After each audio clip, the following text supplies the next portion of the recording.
आपने जो सोचा ना ऐसा ही है। मतलब ये एक सामान्य नियम हो गया कि अपने अपने जो 4 वर्ण आश्रम हैं उनका पालन करना, ये एक सामान्य नियम हो गया। और फिर उसका एक अपवाद नियम ये है कि वहां से आकर के, और ये केवल ये मतलब गृहस्थ और ब्रह्मचारी इतनी बात नहीं है, नियत कर्म तो बहुत सारे हैं ना अपने।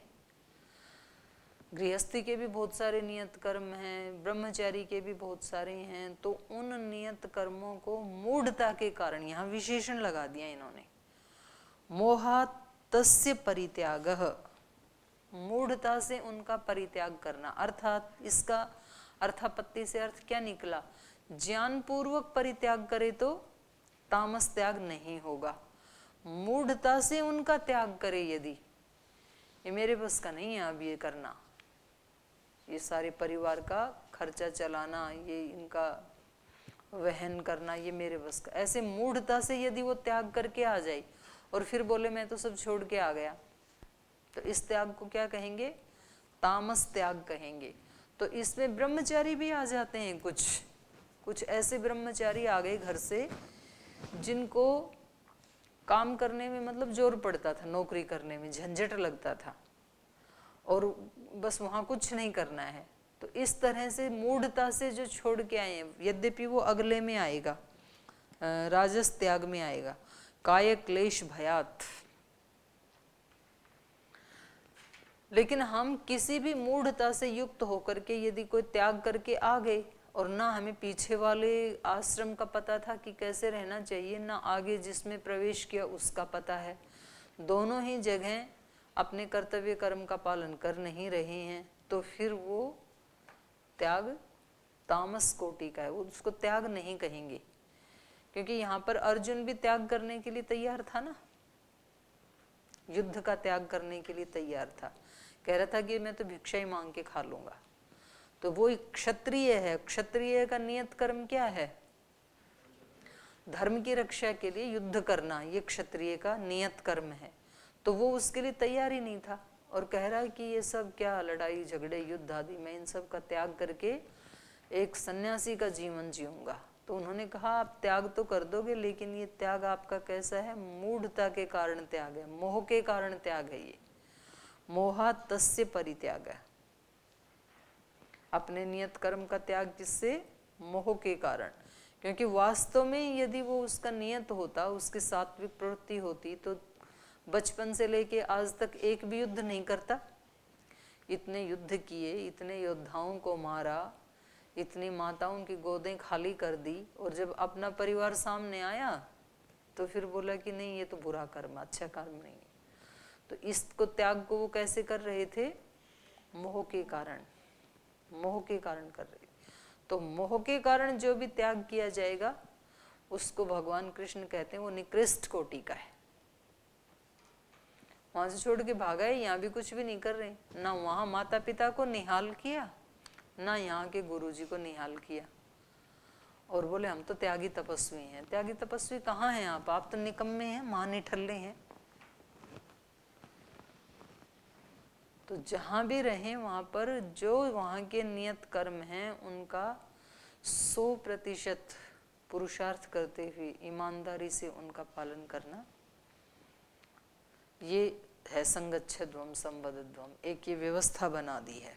तो उसका त्याग नहीं करना चाहिए, लेकिन ज्ञान पूर्वक एक माँ को छोड़ करके और सारे भारत को अपनी माँ बना के, एक माँ की खुशियों के लिए काम ना करके पूरी भारत माता की खुशियों के लिए काम करे यदि कोई व्यक्ति, तो फिर उसको पाप नहीं लगेगा।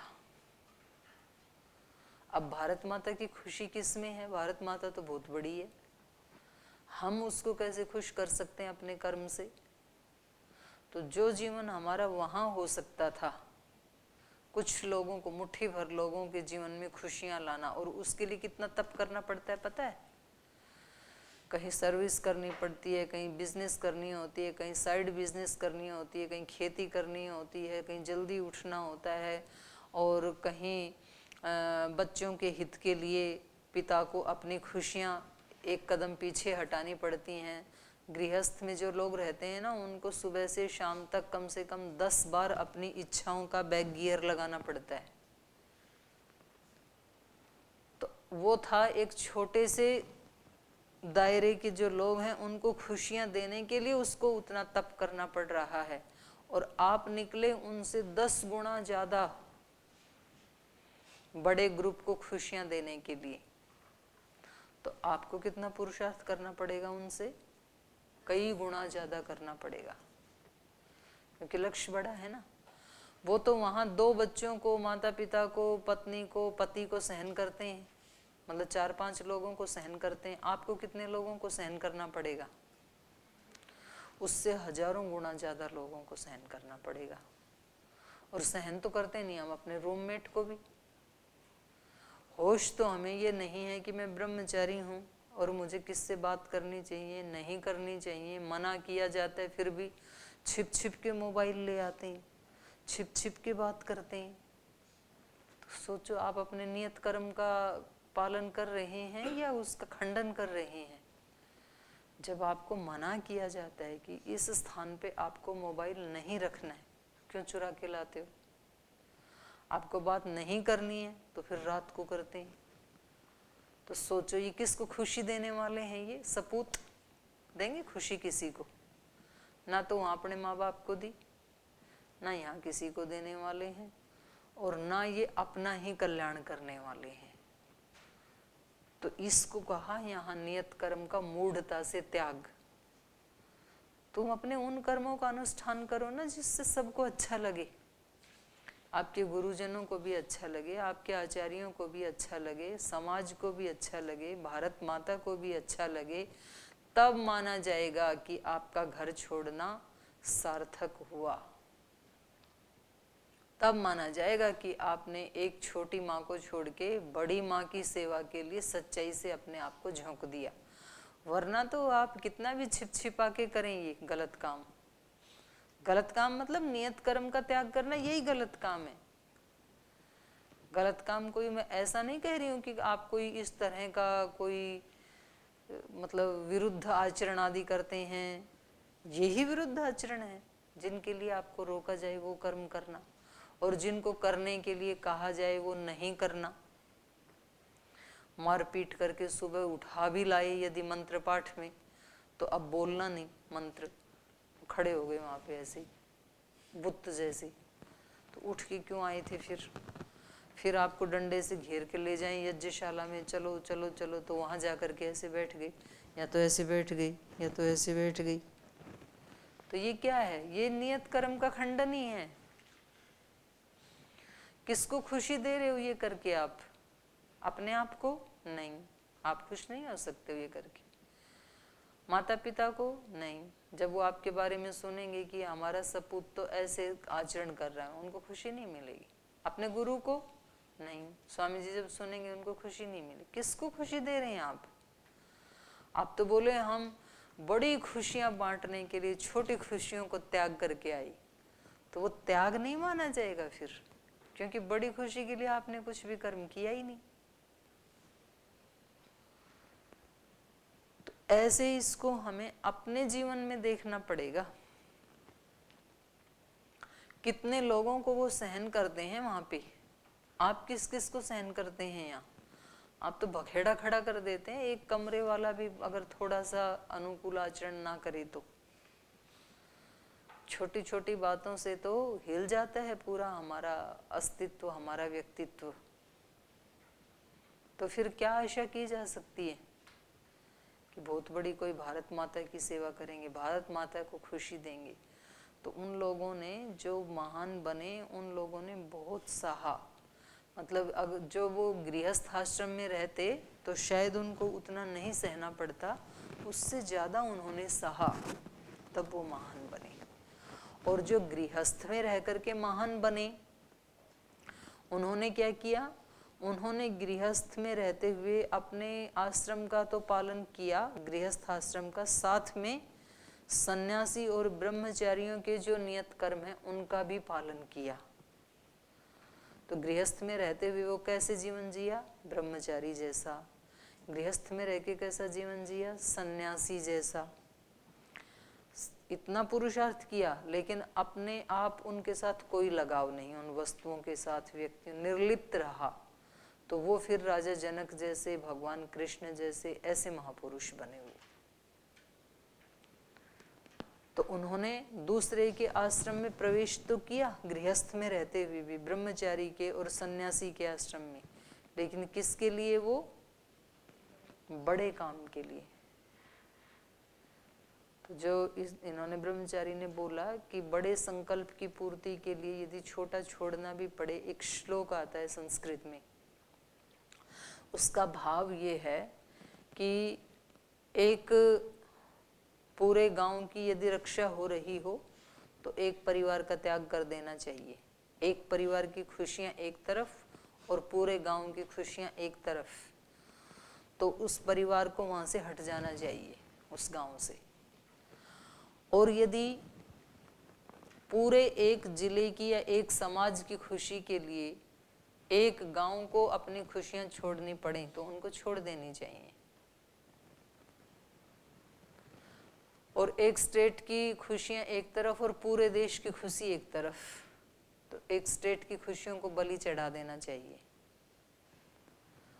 और यदि एक मनुष्य की आत्मा का उत्थान एक तरफ और सारी धरती एक तरफ, तो अपनी आत्मा के कल्याण के लिए सारी धरती को ठुकरा देना चाहिए।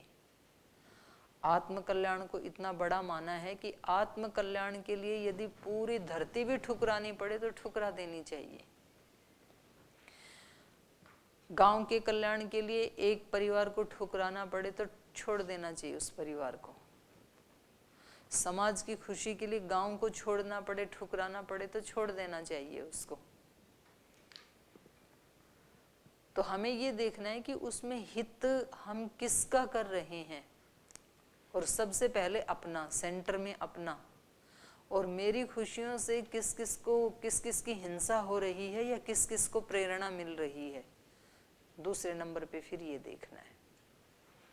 तो उसको ये कहीं कहीं उसको यज्ञ कर्म कहते हैं, कहीं दान कहते हैं, कहीं तप कहते हैं, यहाँ उसको त्याग कह रहे हैं कि त्याग क्या है। नियतस्तु संन्यास कर्मण नोपपद्यते मोहतस्य परित्यागः तामसः परिकीर्तित। ये तामस त्याग हुआ कि मूढ़ता में आकर के किसी चीज का त्याग नहीं करना है। मूढ़ता में आकर के अन्न खाना छोड़ दिया और अब ऐसे ऐसे मतलब धक्के खाते हुए चल रहे हैं। आपने किसी विशेष उद्देश्य के लिए यदि अन्न छोड़ा है और उससे आपके शरीर को कोई हानि भी यदि नहीं हो रही है तब तो ठीक है। और मूढ़ता में आके छोड़ दिया और अब रोजाना बेहोश हो जाते हैं, फिर उठा के ले जाओ वहां पे ड्रिप लगाओ, तो ये त्याग कैसा? ये तो मूढ़ता से त्याग कर दिया आपने। तो जितना खाना चाहिए नियत थोड़ा खा लो। मूढ़ता में आकर के नींद का त्याग कर दिया, सोएंगे ही नहीं, हम सारी रात जप करेंगे। सारी रात जगे तो सही, लेकिन जप की जगह ध्यान कहीं और ही रहा, फिर बीमार हो गई बिना सोई। तो ये नींद का त्याग कैसा है? मूढ़ता से युक्त है, ये तामस त्याग है ये। तो ऐसे हम अपने नियत कर्मों को ना अनेक अनेक प्रकार से ब्रेक करते रहते हैं। किसके कारण? मूढ़ता के कारण, हमें पता नहीं होता है। तो ऐसे उस त्याग को, मूढ़ता वाले त्याग को यहाँ इन्होंने तामस त्याग कहा। मतलब उसको पता ही नहीं है कि क्या छोड़ना चाहिए, कब छोड़ना चाहिए, क्यों छोड़ना चाहिए, कितना छोड़ना चाहिए, कैसे छोड़ना चाहिए। बस एक धुन आई, हमने छोड़ दिया है सब। तो छोड़ के आगे क्या पकड़ा वो तो बताओ। हमें अश्रेष्ठ को छोड़ के श्रेष्ठ को पकड़ना चाहिए। तो आपने एक चीज को छोड़ा लेकिन आगे श्रेष्ठ को पकड़ा नहीं, फिर तो गिर जाओगे। एक सीढ़ी को तो छोड़ दिया और ऊपर वाली सीढ़ी आपको हाथ में आई नहीं, पकड़ी नहीं आपने, तो फिर तो गिरोगे ही ना, तो गिर जाओगे फिर। तो इनका कहने का यही मतलब है कि अपने नियत कर्मों को कभी नहीं छोड़ना चाहिए। प्रयास करके, पुरुषार्थ करके भी उनको जरूर करना चाहिए। आपने अपने जीवन में भी देखा होगा, दूसरों के जीवन में भी देखा होगा और सुना भी होगा। बोल जी पहले ना मैं यहाँ आई घर में तो मैं इतना काम करती थी, सारा काम मैं खुद कर लेती थी, सास का भी, ससुर का भी, बच्चों का भी, पति का भी, देवरानी का भी, जेठानी का भी, पूरे घर का सब काम कर दे। फिर धीरे धीरे मैंने इन लोगों के आचरण देखे कि इतना करके भी कोई भलाई तो ये देते नहीं है, फिर हमने भी छोड़ दिया।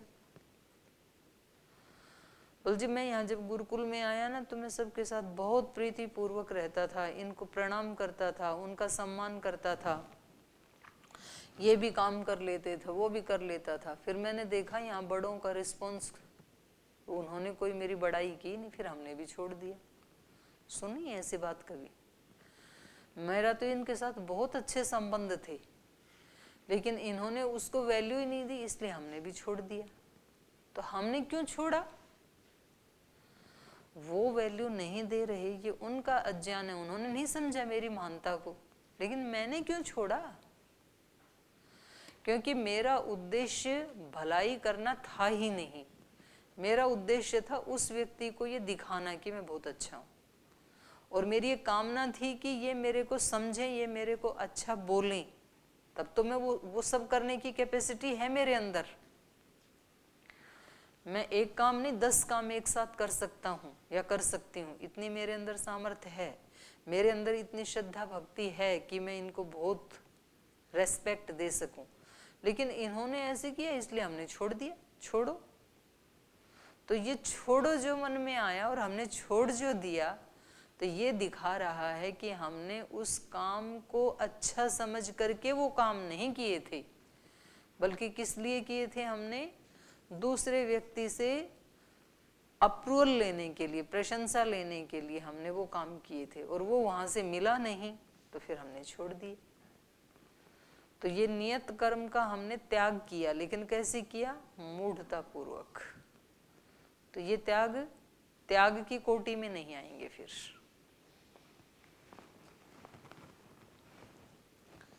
फिर अगला सुन लीजिए।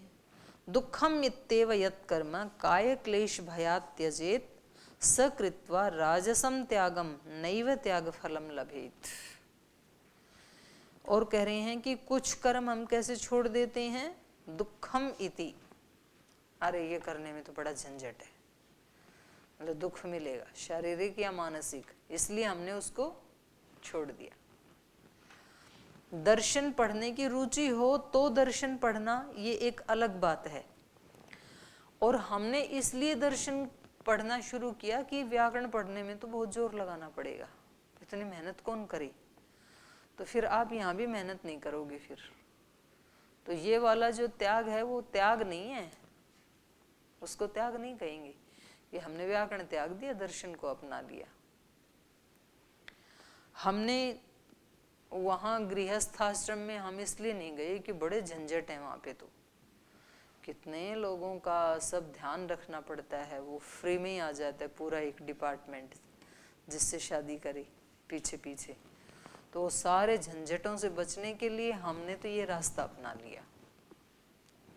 तो आपने किसी दुख के कारण उसका त्याग किया है तो बड़ा खतरे से भरा हुआ है आपका मार्ग फिर, क्योंकि दुख तो हर जगह आएंगे। और यदि आपने किसी बड़े लक्ष्य को लेकर के उसको छोड़ा है, तब ये दुख वुख ना वहां वाले कुछ आपको बांध पाए ना यहाँ वाले बांध पाएंगे, आप जरूर अपने लक्ष्य पे पहुंचेंगे। तो कह रहे हैं ऐसे दुख को देख करके यदि आपने छोड़ा है कुछ भी, घर बार छोड़ा है, संबंध छोड़े हैं, पढ़ाई छोड़ी है, नौकरी छोड़ी है, कुछ भी छोड़ा है, किसके कारण? काय क्लेश भयात। या तो शरीर को दुख होगा या मन को दुख होगा। बोल जी सर्विस करते थे वहां, लेकिन ना वो बॉस रोज किचकिच करते थे, इसलिए हम छोड़ के आ गए, रिजाइन दे के आ गए। तो वहां वाले बॉस को तो दिया है, फिर यहाँ ऐसा एक मिलेगा जरूर आपको, कोई ना कोई मिल ही जाएगा, क्योंकि वो ही आपकी नियति थी, आपको उसको फेस करना चाहिए था, और वहां नहीं किया तो यहाँ करना पड़ेगा। नहीं तो फिर यहाँ से भी छोड़ के कहीं तीसरी जगह भागोगे, फिर वहां भी ऐसा ही मिलेगा। क्योंकि वास्तव में कष्ट बाहर नहीं है, कष्ट अंदर है। आपका माइंड किसी एक चीज को स्वीकार नहीं कर रहा, रिएक्ट कर रहा है, रिजेक्ट कर रहा है।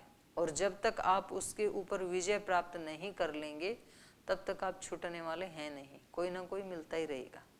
इसलिए आप जहां भी हैं पहले आप उसको फेस करो, सुलझाओ, और अपने आप को सुलझा हुआ बना के अब आप किसी भी दिशा में जाओ, आपकी फतेह ही फतेह होगी। आप किसी भी काम में लगो, आप संगठन में लगो, सेवा में लगो, पढ़ाई में लगो, पढ़ने में लगो, ऑफिस में लगो, कहीं भी लगो, आप साधना में लगो। वरना ना आपको साधना में कहीं कोई फल मिलने वाला है, ना सेवा में मिलने वाला है। तो इसको राजस त्याग कहा। दुखम इति एव यत् कर्म काय क्लेश भयात् त्यजेत स कृत्वा राजसम त्यागम नैव त्याग फलम लभेत। त्याग का फल नैव लभेत, मिलेगा ही नहीं। आप कितना भी गिनाते रहो, मैंने ये त्याग किया, मैंने वो त्याग किया, और फिर भी कुछ भी फल नहीं मिल रहा है, मिलेगा ही नहीं। क्यों नहीं मिलेगा नचिकेता जी, क्यों नहीं मिलेगा? क्योंकि भगवान कृष्ण ने मना कर दिया। ठीक है, ये कह रहे नहीं मिलेगा, एव और लगा दिया, नैव लभेत, मिलेगा ही नहीं। तो जब कोई भी फल मांगने लगे कि जी मैंने तो इतना किया, ऐसे किया, ऐसे किया, तो उसको बता देना कि भाई इसका कोई फल मिलने वाला नहीं है। क्यों मिलने वाला नहीं है? भगवान कृष्ण ने मना कर दिया गीता में, इसलिए नहीं मिलेगा। तो ये तो बड़ी अच्छी बात मिल गई, अच्छा श्लोक मिल गया, आज तो उपलब्धि हो गई। अब आप कुछ मांगोगे ना कि जी मैंने तो इतना किया, इतना किया, फिर भी आप कोई रिस्पॉन्स नहीं दे रहे हैं, तो मैं आपको यही बोलूंगी कि नहीं मिलेगा। फिर आप बोलेंगे क्यों नहीं मिलेगा? मैं बोलूंगी भगवान कृष्ण ने मना किया है। अच्छा है ना? हाँ, तो दुखम इत्येव यत् कर्म काय क्लेश भयात् त्यजेत स कृत्वा राजसं त्यागम नैव त्याग फलम लभेत। तो उसको त्याग का फल मिलेगा नहीं, क्योंकि उसने त्याग तो किया, लेकिन कैसे किया? किसी दुख से डर करके किया, किसी परेशानी से डर करके किया। जब कुछ तो इतने कंजूस होते हैं कि मतलब कोई भी शक्ति खर्च करने को तैयार नहीं है।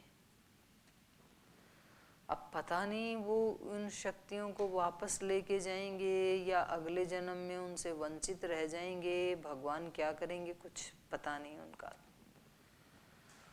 वाणी की शक्ति को खर्च करके राजी नहीं है, मन की शक्ति को खर्च करके राजी नहीं, क्षमा वाली शक्ति को खर्च नहीं करते हैं, प्रेम वाली शक्ति को भी खर्च नहीं करते हैं, पुरुषार्थ वाली शक्ति को भी खर्च नहीं करते हैं। सारी शक्तियों को लेके ना ऐसे कुंडली मार के बैठे हैं सांप की तरह से, खर्च नहीं करना एक भी। तो उनका क्या बनेगा फिर? दान भी नहीं देते हैं, किसी भी चीज का दान नहीं देते, खर्च भी नहीं करते हैं, दान भी नहीं देते हैं, दोनों ही नहीं करते हैं। तो फिर मुझे लगता है कि कुछ पेड़ आदि बनना पड़ेगा, फिर जबरदस्ती देना पड़ेगा। तो लोग तो ऐसे ही मानते हैं, जो लोक में रहने वाले लोग हैं ना, वो बोलते हैं जिन्होंने पैरों का सदुपयोग नहीं किया वो सांप बन गए, उनको पैर मिले ही नहीं। जिन्होंने धन का, अपने ऐश्वर्य का दान नहीं किया वो पेड़ बन गए, अब वो सारी जिंदगी दान देते रहेंगे। जिन्होंने वाणी का सदुपयोग नहीं किया वो पक्षी बन गए, मतलब वो बोलेंगे तो सही पर समझ में नहीं आएगा किसी को, या गूंगे बन जाएंगे। नेत्र का सदुपयोग नहीं किया तो सूरदास बन जाएंगे, ऐसे मानते हैं। लेकिन वो नहीं पता उस कर्म फल की, कर्माशय की क्या व्यवस्था है, वो हमें स्पष्ट नहीं है। लेकिन इतना जरूर है, जिन शक्तियों का हम प्रयोग नहीं करते हैं वो शक्तियां हमारे से नष्ट हो जाती हैं, छीन ली जाती हैं। ये ध्रुव सत्य है, पक्का है ये। जिसको भी आप खर्च नहीं करोगे वो नष्ट होगा, और जिसका आप सदुपयोग करोगे वो बढ़ता जाता है, वो नष्ट नहीं होता है। बुद्धि का सदुपयोग करना छोड़ दो, जंग लग जाएगी थोड़े दिन में, कुछ भी याद नहीं होगा। और याद करना शुरू करो, बुद्धि शार्प हो जाएगी, आपको याद होने लग जाएंगी फटाफट। शरीर से काम करना छोड़ दो, रोगी हो जाओगे थोड़े दिन में। और पुरुषार्थ करना शुरू किया तो व्यायाम प्राणायाम कर लो या अपने घर का काम कर लो, कुछ भी मेहनत कर लो, तो फिर शरीर में एक स्फूर्ति आ जाएगी।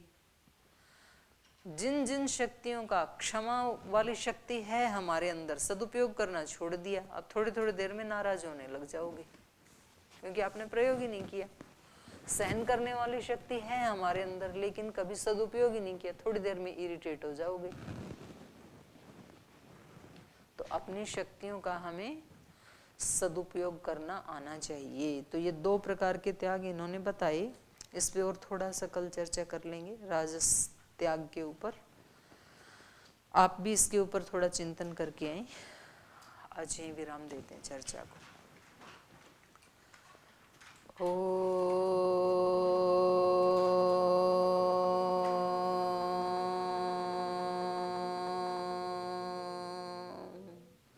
शांति शांति शांति।